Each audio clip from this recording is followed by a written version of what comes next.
Untuk saudaraku semua, jangan lupa video saya ini di like, komen, subscribe, dan share untuk kawan-kawan dan semuanya. Atas bantuannya kami sampaikan terima kasih. Wassalamualaikum warahmatullahi wabarakatuh.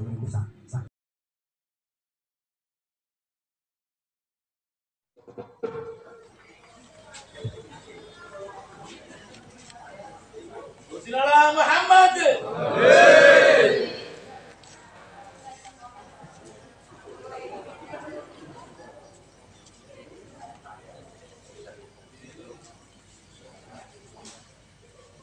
Assalamualaikum warahmatullahi wabarakatuh. Waalaikumsalam warahmatullahi wabarakatuh. Alhamdulillahi wa bihi bada'na walau abadna khairahu la syaqina ya habbadha rabban wa hubbadina wa habbadha muhammadin hadina laulahuma kunna wala baqina Allahu laula anta mahtadaina wala tasaddaqna wala sallaina fa'anzilan sakinatan alaina wa thabbitil aqdama illa qaina nahnul ula ja'u ka muslimina wal musyrikuna qad baghaw alaina idza aradu fitnatan abaina wa qad tada'a jam'uhum alaina bimqal ahadits allati rawaina farjuhum Allahumma khasirina. Assalatu wassalamu ala nabiyyina sayyidina wa maulana Muhammadin wa ala alihi wa ashabihi wa tabi'ina ajma'in. Rabbi shrah li sadri wa yassir li amri wahlul 'uqdatam min lisani yafqahu qawli. Subhanaka la ilma lana illa ma 'allamtana innaka antal alimul hakim. Amma ba'du.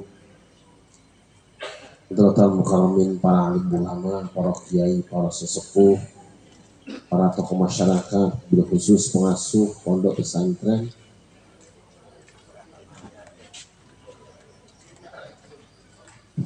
pengasuh pondok pesantren Raden Abdul Halim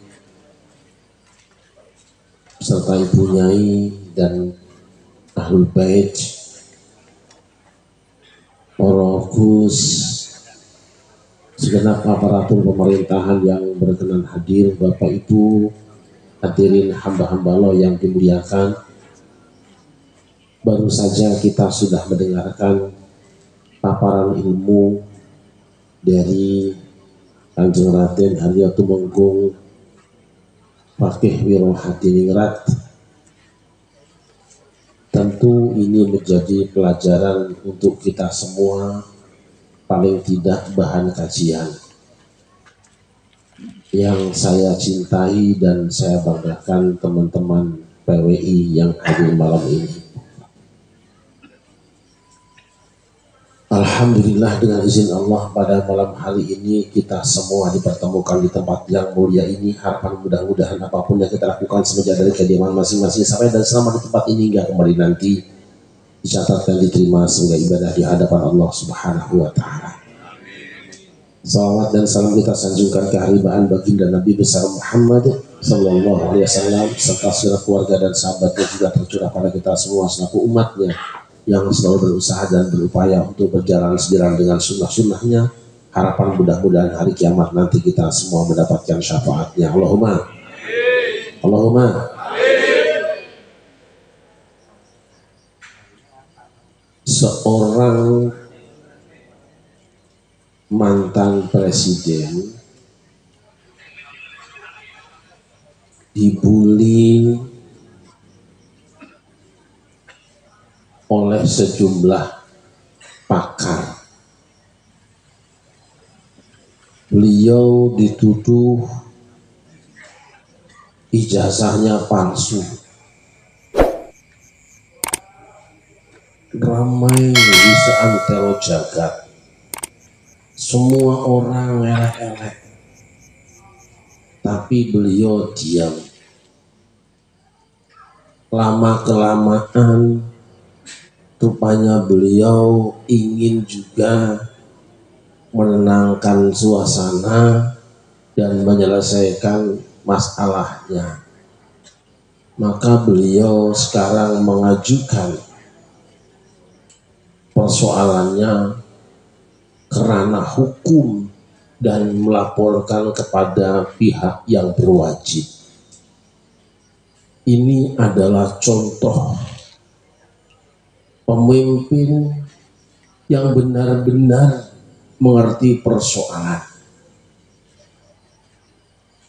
Kenapa kok selama ini beliau tidak langsung tunjukkan ini ijazahku kepada para penuduh itu? Ya karena bukan urusannya, wong ijazah punyaku ya tak simpan di lemariku. Betul? Memang urusannya apa? Tetapi karena sudah menjadi berita besar, beliau ingin cepat clear dan selesai. Mari kita bareng-bareng buktikan di pengadilan. Yang berhak menentukan ijazah ini asli atau tidak asli tentu saja adalah kampus UGM yang mengeluarkannya. Tetapi secara proses hukum sebagai warga negara yang baik, beliau telah melakukan hal yang benar. Ada satu lagi yang dituduh palsu, yaitu silsilah nasab. Sekelompok orang menyebarkan berita bahwa silsilahnya si Anu adalah palsu, gak nyambung sampai Kanjeng Nabi berdasarkan kajian dan fakta-fakta ilmiah.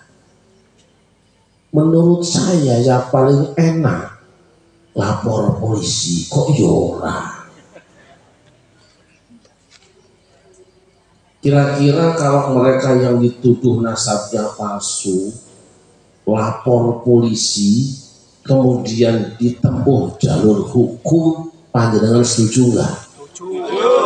Kira-kira selesai apa enggak? Tapi kenapa sampai sekarang tidak melapor? Itu rak panjenengan. Sallallahu alaihi Muhammad. Oleh karena itu saya tidak mau berbicara tentang nasab malam ini. Udah selesai. Sing percaya monggo ya percaya, sing ora ya ora apa-apa. Karena sudah cukup lama kita membahas itu. Dari tahun 2004 saya sudah punya tulisan.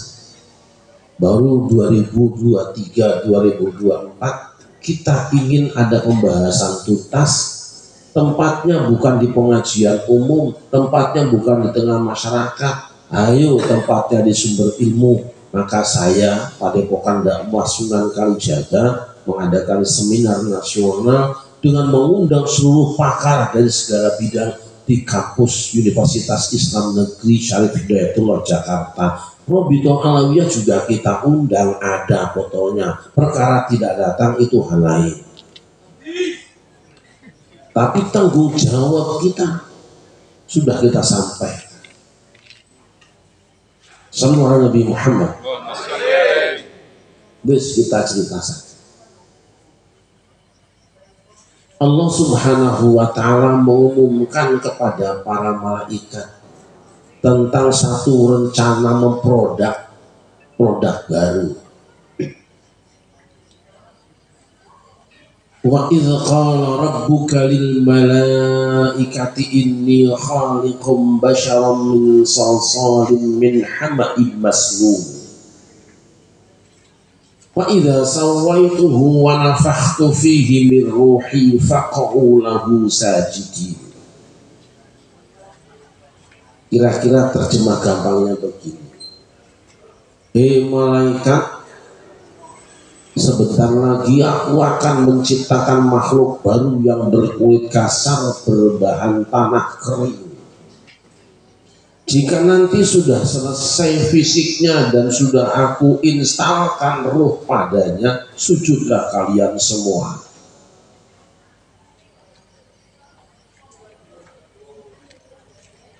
Begitu Adam selesai diciptakan, seluruh malaikat sujud kepadanya, menghormatinya sesuai perintah Allah. Cuma iblis tok yang tidak mau sujud. Allah tanya, iblis ini sebetulnya imam besar loh. Imam besar bangsa jin. Konon nama aslinya itu ada yang mengatakan Al-Haris. Tuh sewu kalau ada nama Haris di sini. Ada yang mengatakan Azazil.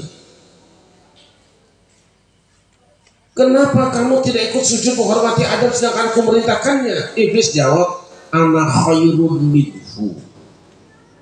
Sebab aku lebih baik daripada Adam. Kalimat pertama yang muncul dari makhluk Allah untuk mengatakan bahwa dirinya lebih baik daripada orang lain, ngalam awake dhewe, itu adalah iblis. Makanya nanti musim-musim pilkada, musim-musim pemilu, pilpres, sering kita membaca tulisan di mana-mana sampai ngepel merasa lebih baik daripada yang lain. Hati-hati. Ada yang seperti itu? Tapi iblis masih lumayan punya alasan, punya dalih apa? Qala ana khairun minhu khalaqtani min narin wa khalaqtahu min tin.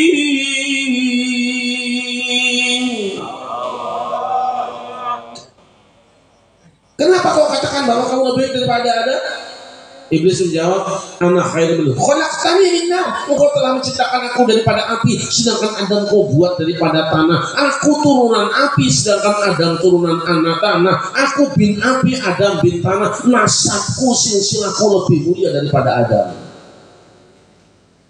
Jadi yang membuat iblis sombong itu apa? Pamer nasab, pamer silsilah. Oleh karena itu kalau ada orang yang merendahkan nasab orang lain, menghina silsilah orang lain, lebih mulia karena faktor nasabnya, itu kesurupan iblis.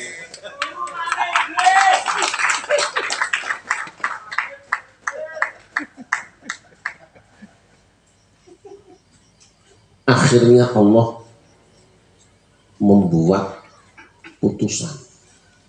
Wes gak perlu sidang, ribet ini orang di sidang. Tidak kooperatif waktu di sidang. Fakhruj minha fa innaka rajim. Keluarlah kamu dari dalam surga, sesungguhnya orang yang terkutuk kamu. Diusir dari surga.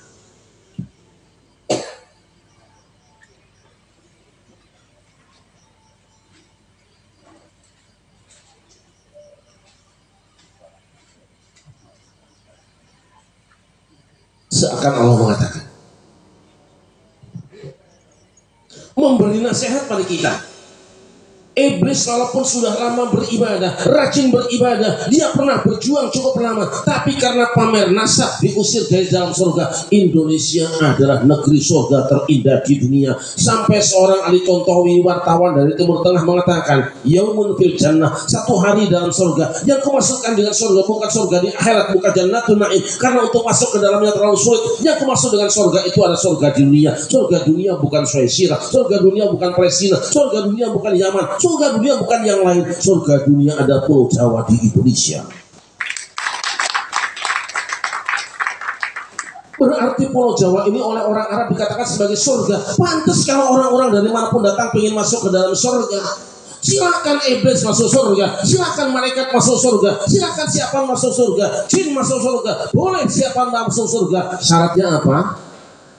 Saya sering katakan, silakan masuk orang Jepang asal sopan, silakan masuk orang Cina asal jangan menghina, silakan masuk orang Arab asal jaga adab, silakan masuk orang Eropa asal jangan sampah serapah. Tapi kalau kamu datang di Indonesia, di surga ini, menghina yang ada di dalamnya, keluar kau dari surga. Jelas sama Mbak Tana? Apa iblis ketika diusir dari surga kemudian terima? Tidak. Anehnya, fabima aghwaytani la aqudanna lahum siratal mustaqim. Ya Allah, karena engkau telah memvonis aku bersalah, menyalahkan aku, maka aku tidak akan membiarkan anak turunan Adam, dia akan berada di jalanmu yang lurus. Anehnya iblis, dia melakukan tindakan kriminal, kok Allah yang difitnah melakukan kriminalisasi.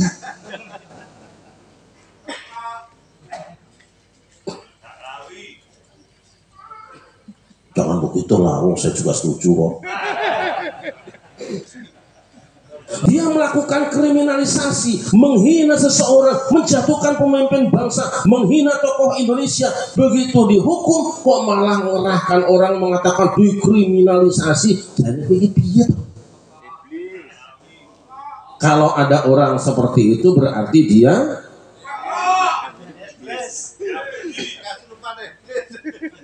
Sallallahu alaihi Muhammad. Sallallahu Muhammad. Wis selesai. Iblis diusir dari surga, tapi bukan mau umroh ya. Tinggal pelantikan Adam dan Hawa.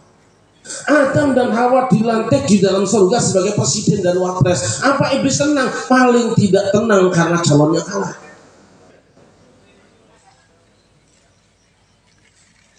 Adam dilantik dengan dua pesan. Yang pertama, wa qulna ya Adam uskun anta wa zawjuka al-jannata wa kula minha ragadan haythu syi'tuma wa la taqraba hadhihi asy-syajarata fatakuna minadh dhalimin. Saya itu biasanya serak kalau belum minum air jeruk biasanya itu. Panitianya. Lu ngasih tahu.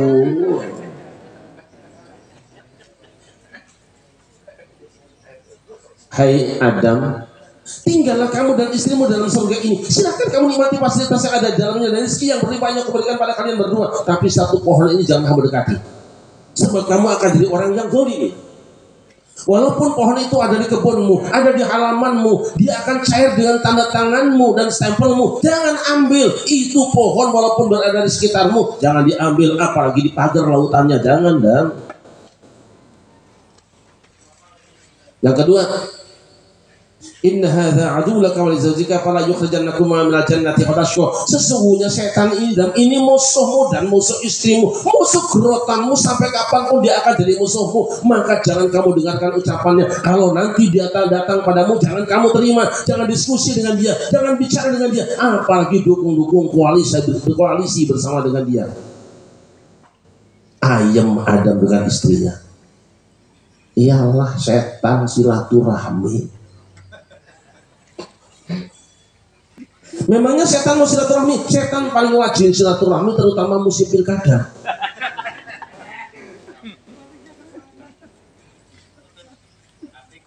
Diskusi dengan Adam, yang didiskusikan ayat juga, wahyu juga, dan kamu dapat ayat ya betul, ayatnya wala taqrabu ya betul, tahu tafsirnya, apa tafsirnya? Aku nggak boleh dekati pohon ini, salah. Loh, aku di pelosok tafsirnya kayak gitu, Kediri kayak gitu, di Tebuireng kayak gitu, Lirboyo kayak gitu. Kamu tafsirnya apa? Itu tafsir jalan lain. Loh, saya punya tafsir apa? Tafsir jalan lain.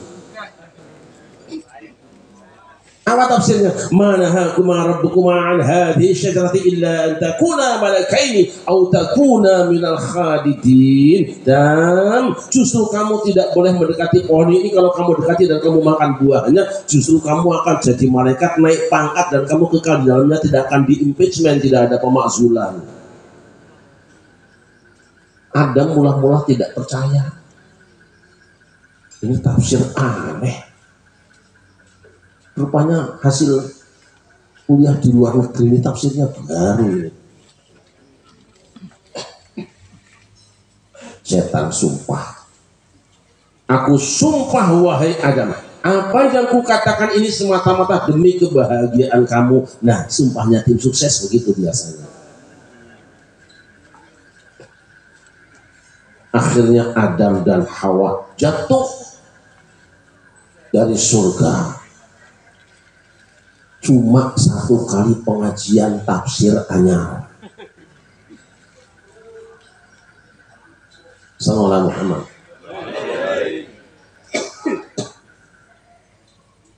Adam tidak ingat bahwa lawan politik yang diinginkan pasti kejatuhannya. Andai kata Adam bertanya pada malaikat Jibril, selesai. Kalau saja Adam mengamalkan ilmunya yang sanadnya mutasil, tentu selesai. Lah ini gurunya gak jelas sanadnya. Hambalannya. Apakah ketika Adam dan Hawa selesai jatuh ke bumi, urusannya selesai dengan setan? Belum. Adam jatuh dalam krisis ekonomi yang berkepanjangan. Badatlahuma sawatuhuma, krisis sandang.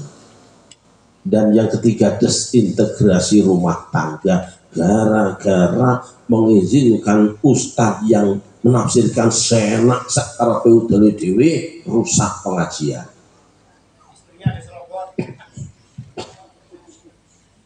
Hambalannya, untung Adam dapat WA, wahyu Allah, kita hangat orang.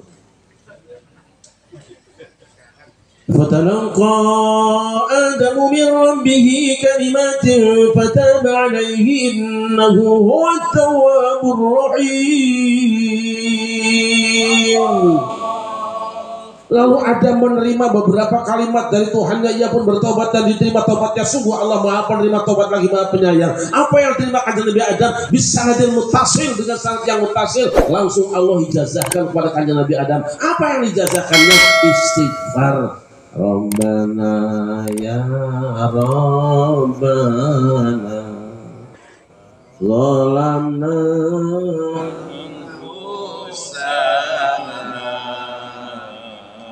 wa ilam wa tarhamna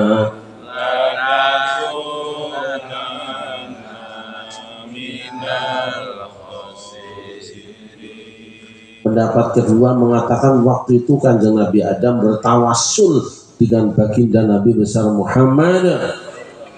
Ia berdoa, Allahumma bihaqqi Muhammadin lima ghafartali. Tawassul. Setan pun ditegur oleh Allah, diinterpelasi oleh Allah, disidang oleh Allah, tidak mau istighfar, tidak mau tawassul. Kenapa? Setan memang anti istighfar, Setan memang anti istighfar, Makanya kalau ada pengajian mengharam-haramkan tawassul, menuduh musik orang yang bertawassul, berarti yang pengajian kesurupan. Jelas apa jelas? Jelas apa jelas? Gitu aja kok. Daripada repot mendingan kopi sama jeruk. Orang Jawa tuh biasa esok-esok minum kopi, awan minum jeruk. Awal-awalnya pipi, akhirnya jeruk.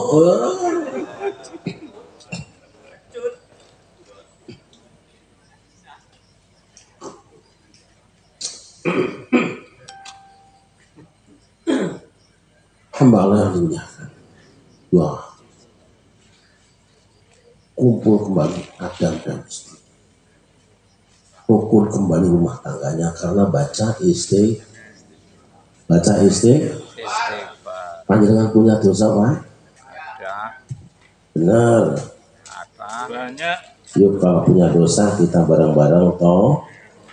Dosaku sangat banyak, lebih banyak ampunan Allah. Dosaku sangat besar, Allah yang maha besar. Banyak mana ampunan Allah dengan dosa kita? Banyak ampunan Allah. Nah, jangan putus. Bareng-bareng. Enak apa enak?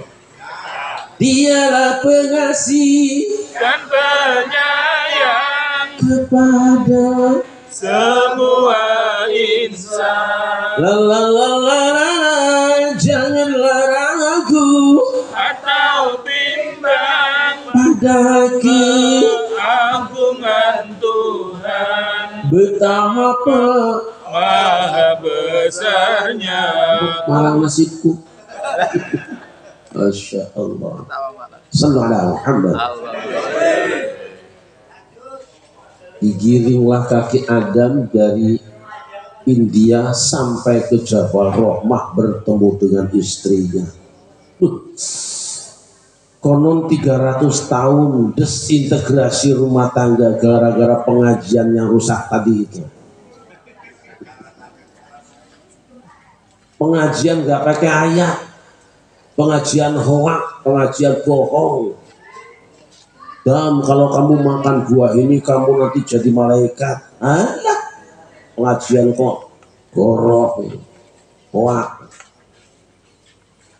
Datanglah Adam sampai di Jabal Rahmah, kaget istrinya. Kini ku datang padamu semula, sambutlah kedatanganku.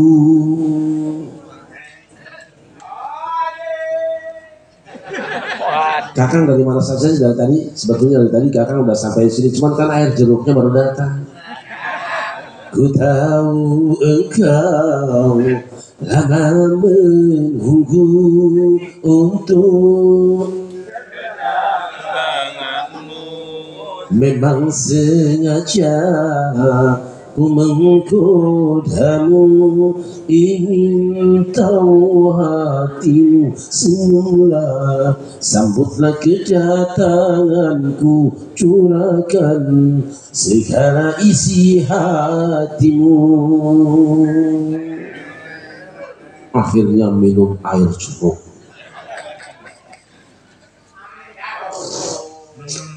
Ya Allah.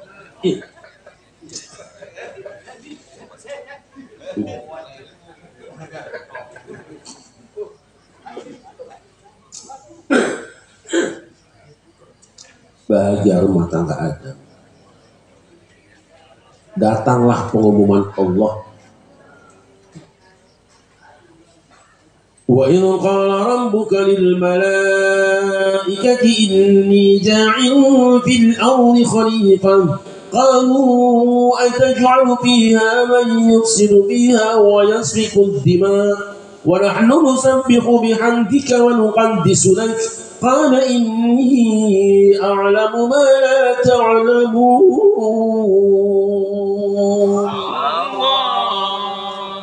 Malaikat, sebentar lagi aku akan mengangkat seorang khalifah pemimpin di muka bumi ini.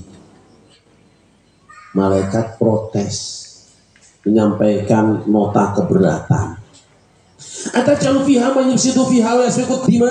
Adakah engkau akan mengangkat seorang yang menciptakan kerusakan di muka bumi dan menumpahkan darah serta melakukan taburan antara pelajar jadi pemimpin? Wa nahnu nusabbihu bihamdika wa nuqaddisu lak. Yang kedua, kami kan orang-orang yang sudah senior, kami kan orang-orang yang sudah pernah berjuang, selama ini rajin bertasbih, bertahmid, bertakbir, memuassucikan engkau. Kami kan tukang rajin ibadah. Allah menjawab, inni a'lamu ma la ta'lamun. Memang malaikat lebih senior, pernah berjuang, mungkin sudah jadi veteran juga. Umurnya sudah lama, ibadahnya sudah rajin. Dia merasa lebih layak daripada Adam yang masih muda. Katanya suka merusak dan melakukan tawuran antar pelajar. Allah pandai, aku tahu apa yang kamu tidak tahu. Wa 'allama Adamal asma'a kullaha tsumma 'aradahum 'alal malaikati faqala ambiuni bi asma'i haula'i kuntum shadiqin. Kemudian Allah mengajari Adam berbagai macam ilmu. Rupanya yang suka melakukan tawuran itu dimasukkan ke dalam bara oleh KDN.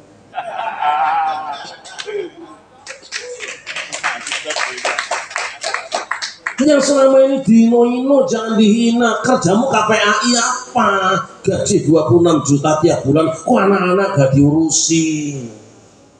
Jangan nyinyir, kamu DPR kamu penggaweane. Dimasukkan, diajari oleh Gusti Allah, sudah pintar dikonteskan debat capres.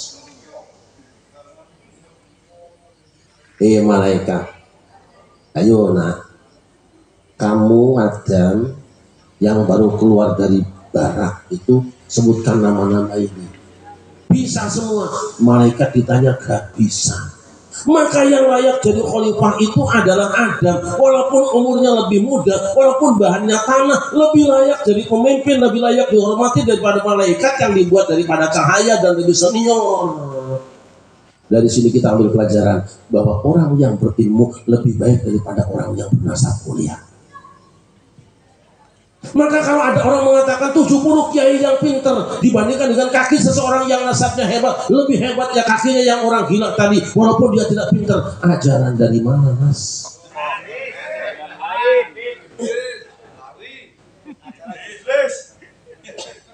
Jelas sama jelas? Jelas sama jelas? Nasabnya cahaya malaikat, ibadahnya sudah lama, selawatannya terus-terusan. Adam baru beres diciptakan, dia punya ilmu lebih mulia dan lebih dihormati. Sallallahu Muhammad. Beres, Adam rumah tangga punya anak. Ketika anaknya akan dikawinkan, ini Qabil dan Habil ini ada masalah. Ini urusan kawin lagi ribet banget. Qabil lahirnya bareng dengan Iklimah, sedangkan Habil dengan Labuta. Kebetulan yang pasangannya Habil ini jelek, yang pasangannya Qabil cantik, disilang kawinnya. Ada persoalan soal kesetaraan nikah. Nggak cocok, dia kan tidak satu kafaah dengan saya, dia kan tidak setara dengan saya. Kelakuannya siapa gue? Ini muncul lagi ini. Kalau perempuan turunan ini tidak cocok dengan ini, haram hukumnya. Sebab kalau kamu kawin dengan ini, kamu menghina Nabi. Agama apa, Mas?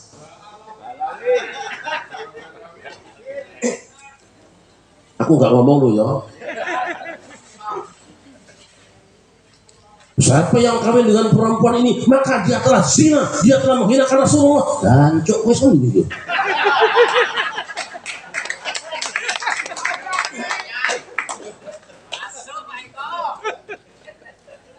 Aku nggak ngomongin siapa-siapa loh ya. Panjang. Nah. Sampailah pemilihan kepemimpinan pada zaman Bani Israel. Kita potong panjangnya. Bani Israel gara-gara pecah belah, NKRI Negara Kesatuan Rakyat Israel gara-gara pecah belah menjadi kekuatan 12 kekuatan partai politik seperti Pemuda Indonesia 99. Akhirnya dijajah oleh bangsa asing. Sebenarnya yang bikin kita dijajah oleh bangsa manapun karena kita pecah belah, saudara-saudara. Betul nggak? Bersatulah kita hari ini. Kita ini gampang ditipu dan percayaan sama orang lain.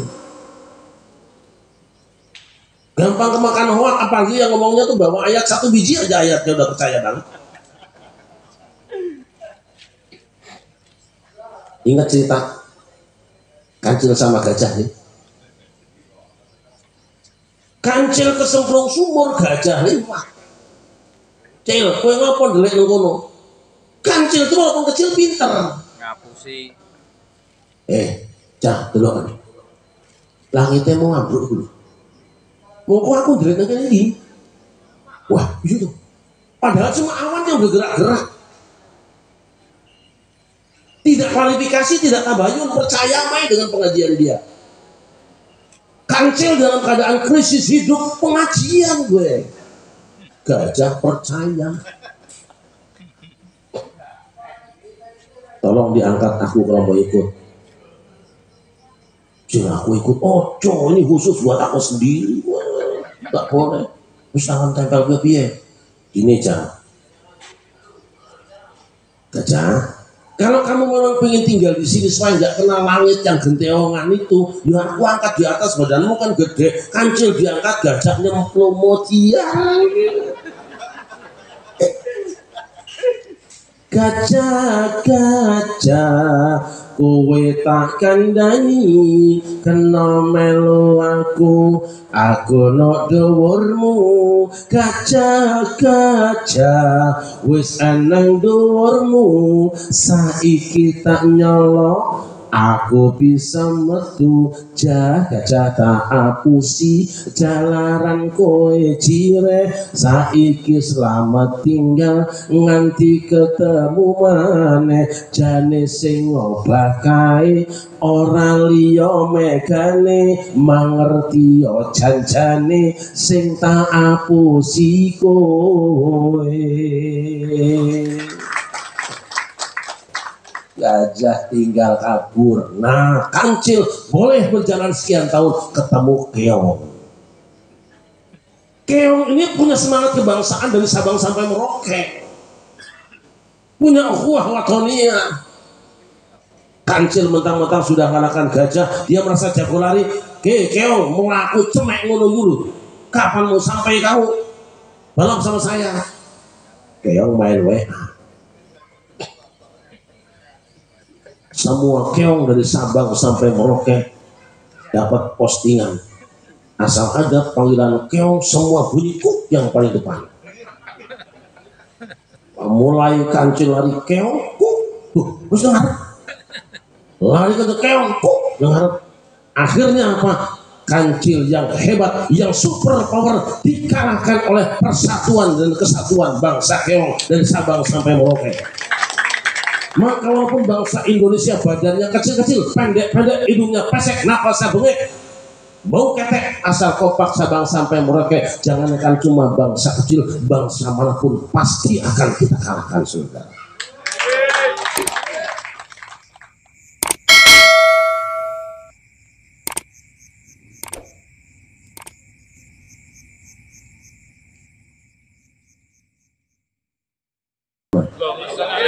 Ayo kita dulu dari Sabang sampai Merauke. Jangan ada ikhtilaf di antara kita. Kalau tidak mengerti bertanya dengan ahlinya. Jangan dikit-dikit percayaan sama hoak yang dibawa sama si Kancil tadi. Pengajian istrinya hoak terus. Tapi tidak heran kita kenapa zaman Kanjeng Nabi Musa, kalau Kanjeng Nabi Musa pengajian yang ngaji cuma sedikit, tapi patung anak sapi ngajinya kerja ngakok 7.000 jamaah pengajiannya. Weh, umat Israel. Jangan kaget kita. Hamba yang dimuliakan. Entah Bani Israel dijajah oleh Jalut dan bala tentaranya. Wakil rakyat sowan kepada Dewan Syuro. Karena PWI penting punya Dewan Syuro.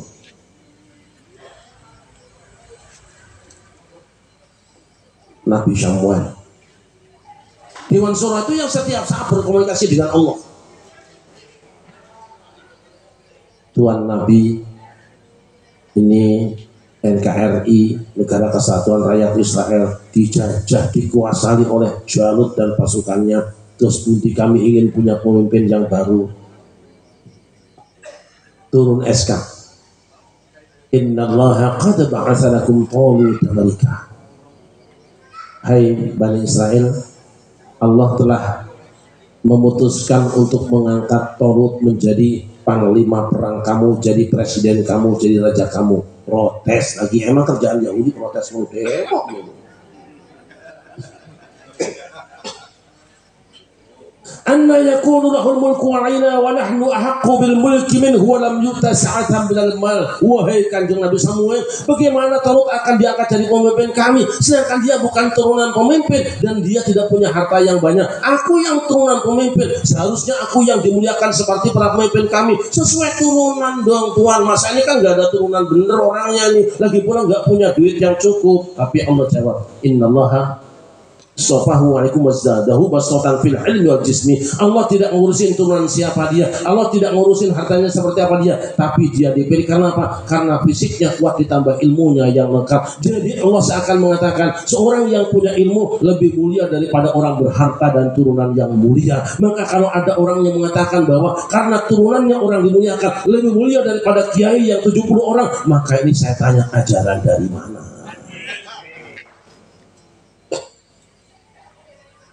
Jelas sama buatan? Jadi lebih mulia kiai atau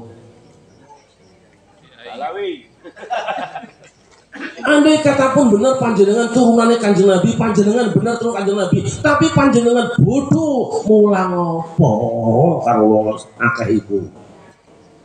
Tapi walaupun panjenengan anak Jair bin Bakar, turunan petani, turunan tukang ojek dan sebagainya, panjenengan bisa mulang, maka berhak orang ngaji dengan panjenengan, bukan dengan yang turunan yang mulia. Itu Al-Quran. Akhirnya sepakat, bertemulah Tolut inspeksi dengan pasukannya. Apa pesannya? Innallaha mubtaliikum bidar. Kamu semua para pejuang, kita akan berangkat berhadapan dengan musuh yang banyak pengalamannya, lengkap senjatanya, kuat fisiknya. Allah uji kalian dengan air sungai. Faman syariba minhu falaysa minni wa man lam yat'amhu fa innahu minni. Siapa yang minum air sungai, dia bukan pasukanku. Tapi siapa yang konsekuen tidak menikmatinya, dia akan tetap kuat dari pasukanku. Fasyaribu minhu illa qalila minhum.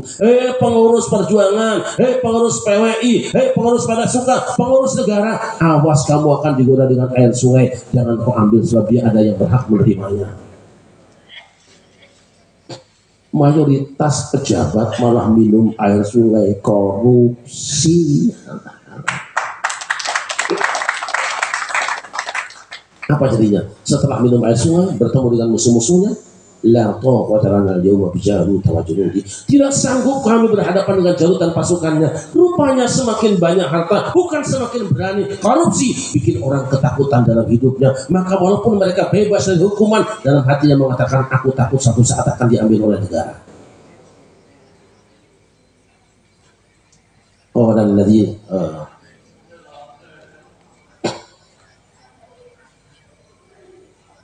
waladina dzunun annahum mulaqullah kam min fi'atin qalilatin ghalabat fi'atan katsiratan bi'idznillah wallahu ma'as sabirin. Tapi ada kelompok kecil, jumlahnya tidak banyak, tapi dia tidak ikut korupsi.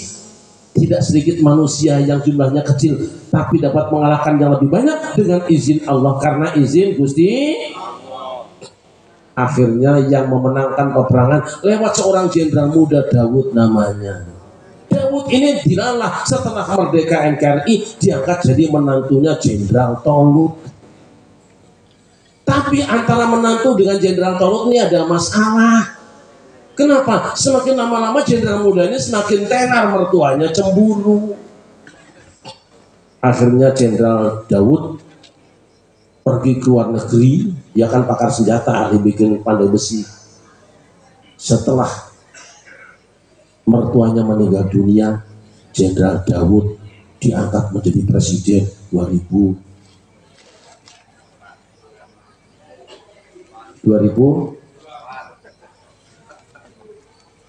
Rupanya bapaknya komandan, tapi ada sedikit fiksi dengan anaknya. Dia cemburu karena anaknya maju, tapi pada akhirnya tetap mereka saling memaafkan dan Jenderal Daud tetap naik jadi presiden. Tapi tidak ada cerita apakah dia kembali kepada anak mertuanya atau tidak. Hamba yang dimuliakan, saya kira itu saja sambutan malam ini. Ambil pelajaran yang baiknya, yang kurangnya dari saya tidak mau ribut tentang apapun juga. Karena apa? Saya tidak ada urusan dengan nasab orang, karena sudah jelas semuanya. Tapi ketika orang bicara nasab berdasarkan tes DNA dan buku-buku, aku tidak. Aku bicara nasab orang berdasarkan perilaku. Kenapa? Tidak ada ayam yang menggonggong dan tidak ada asu yang ngeyong-ngeyong. Saya senang ayam pelung. Tahu beli ayam pelung ini harganya sekian, besok bunyi orang tahu ini pasti anaknya si Anak dari suaranya. Saya senang perkutut, orang tahu ini pasti anaknya si Sawung Galing, bunyi apa? Tetek double. Tapi kalau suaranya letak-letik, nah itu manuk lonjak itu ya. Jelas sama badan? Terima kasih. Hasbunallah wa ni'mal wakil. Assalamualaikum warahmatullahi wabarakatuh.